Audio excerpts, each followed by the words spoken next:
Hello friends, welcome to my channel. ఈరోజైతే మనం ఈ వీడియోలో ఏపీ డిఎస్సి 2025కి సంబంధించి లేటెస్ట్ అప్డేట్స్ గురించి అయితే మాట్లాడదామండి. ఇక్కడ చూసుకుంటే కనుక డిఎస్సి నోటిఫికేషన్ అనేది మార్చ్‌లో రావడానికి అవకాశాలు ఉన్నాయా? ఎన్ని పాసిబిలిటీస్ ఉన్నాయని చెప్పేసి మాట్లాడదాం. అదేవిధంగా టొట్టి నోటిఫికేషన్ రావడానికి ఎంత అవకాశం ఉందని చెప్పేసి ఈ 2 టాపిక్స్ గురించి అయితే డిస్కస్ చేద్దామండి. సో వీడియో స్కిప్ చేయకుండా అందరైతే లాస్ట్ వరకు అయితే చూడండి గైస్. మన ఛానల్‌కి ఎవరైనా కొత్తగా వచ్చితే మాత్రం సబ్స్క్రైబ్ అయితే చేసుకోండి.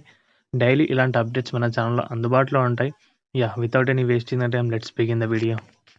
ముందుగా మనం దీని గురించి కంప్లీట్గా డిస్కస్ చేసుకున్నట్లయితే కనుక ఆ డిఎస్సి అనేది తప్పకుండా వన్ మ్యాన్ కమిషన్ అంటే ఏకసభ్య కమిషన్ యొక్క నివేదికపైనే ఆధారపడి ఉందని చెప్పేసి అందరికైతే తెలిసిన విషయమే. బట్ రీసెంట్గా వస్తున్న అప్డేట్స్ ప్రకారం అయితే నివేదిక కోసం కమిషన్ అనేది గడువు ఎక్కువగా ఎక్స్టెండ్ చేయమని కోరడం అయితే జరిగింది. బట్ అదేవిధంగా ఇప్పుడు వస్తున్న అప్డేట్స్ ప్రకారం ఏంటంటే కనుక ఈ కమిషన్ అనేది దాని నివేదికను ఫిబ్రవరిలో ఇవ్వడానికి అవకాశాలు ఉన్నాయని చెప్పేసి చెప్తున్నారు. మొన్నటి వరకేమో మార్చ్లో వస్తాయి, ఫిబ్రవరిలో చట్టం చేస్తారని చెప్పేసి, ఇప్పుడేమో ఫిబ్రవరి ఎండింగ్లో నివేదిక సమర్పిస్తుంది, ఇప్పటికే లేట్ అయింది కదా అని చెప్పేసి కొందరు అయితే దాని గురించి అయితే మాట్లాడుతున్నారు. సో బేసిక్గా కంప్లీట్గా ఇదైతే ఎస్సీ వర్గీకరణకు సంబంధించి నివేదికపైనే ఆధారపడి ఉందని మనం అయితే చెప్పొచ్చు. ఎస్సీ వర్గీకరణకు సంబంధించి నివేదిక ఫిబ్రవరిలో వస్తే కనుక నోటిఫికేషన్ అనేది డిఎస్సికి సంబంధించిన నోటిఫికేషన్ అనేది మార్చ్లో వస్తుందండి. అదేవిధంగా నివేదిక ఒకవేళ కొద్దిగా డిలే అయి మార్చ్లో వస్తే కనుక నోటిఫికేషన్ అనేది ఏప్రిల్లో రావడానికి అయితే అవకాశాలు అయితే ఉన్నాయి. బట్ అది ఫిబ్రవరిలో జరుగుతూనే కంప్లీట్గా దానికైతే ఎక్కువగా బలం పుంజుకున్నట్టయితే ఉంటుంది. మార్చ్లో కానీ నివేదిక సమర్పిస్తే కనుక అది దాని మధ్యలో ఇంకెన్ని ప్రాబ్లమ్స్ వస్తాయో డిఎస్సి నోటిఫికేషన్ అనేది ఇంకా ఎక్స్టెండ్ అవ్వడానికి అయితే అవకాశాలు అయితే ఉన్నాయి. కాబట్టి తప్పకుండా నివేదిక ఫిబ్రవరిలో రావాలని అయితే కోరుకుందాం. చాలామంది అభ్యర్థులు అయితే ఇప్పటికే దాని పట్ల అయితే అనుమానంగా అయితే వ్యక్తం చేస్తున్నారు. అసలు డిఎస్సి నోటిఫికేషన్ ఇస్తారా ఇయ్యరా? ప్రభుత్వం మొదటి సంతకం పెట్టింది, మళ్ళీ గడువు ఎక్కువ కోరింది ఎస్సీ కమిషన్ అని చెప్పేసి ఇప్పటికే చాలామంది అయితే కామెంట్స్ రూపంలో మనకైతే పెడుతున్నారు.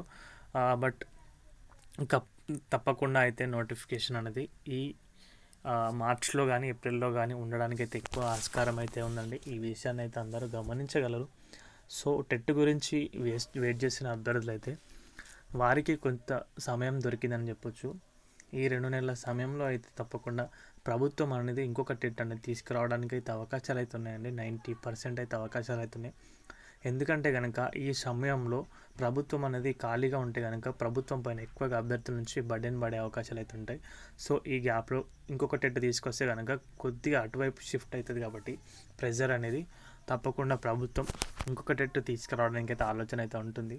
సో చాలామంది ఆస్పిరెంట్స్ అయితే చాలా రోజుల నుంచి టెట్ కోసం అయితే వెయిట్ చేస్తున్నారు. మాకు మరొక అవకాశం ఇవ్వండి అని చెప్పేసి. ఆల్రెడీ మేము రాసిన టెట్లో అంటే 2024 టెట్లో అయితే మాకు చాలా టెక్నికల్ ఇష్యూస్ వల్ల అయితే మేము కంప్లీట్గా చేసిన వాటికి కూడా మాకైతే మార్క్స్ నెగిటివ్ అయ్యి మాకైతే స్కోర్ రాలేకపోయింది. కాబట్టి ఇంకొక అవకాశం ఇస్తే కనుక మేము ప్రూవ్ చేసుకుంటామని చెప్పేసి చాలామంది అయితే వెయిట్ చేస్తున్నారు దానికోసం, ఇంకొక టెట్ కోసం అయితే. సో ప్రభుత్వం అనేది తప్పకుండా ఇంకొక టెట్ నోటిఫికేషన్ అనేది తీసుకొచ్చి అందరికీ న్యాయం అయితే చేస్తుందండి. తప్పకుండా డిఎస్సి నోటిఫికేషన్ కూడా అయితే ఉంటుంది. సో మంచిగా ప్రిపేర్ అవ్వండి, దానిపైన అయితే ఎక్కువగా ఆలోచన పెట్టుకోకండి. ఇదండి వీడియోకి సంబంధించిన అప్డేట్ అయితే. వీడియో నచ్చితే కనుక వీడియోకి అయితే ఒక లైక్ చేయండి గైస్. మన ఛానల్కి ఎవరైనా కొత్తగా వచ్చితే మాత్రం సబ్స్క్రైబ్ అయితే చేసుకోండి. థ్యాంక్స్ ఫర్ వాచింగ్ అందరికీ. బాయ్.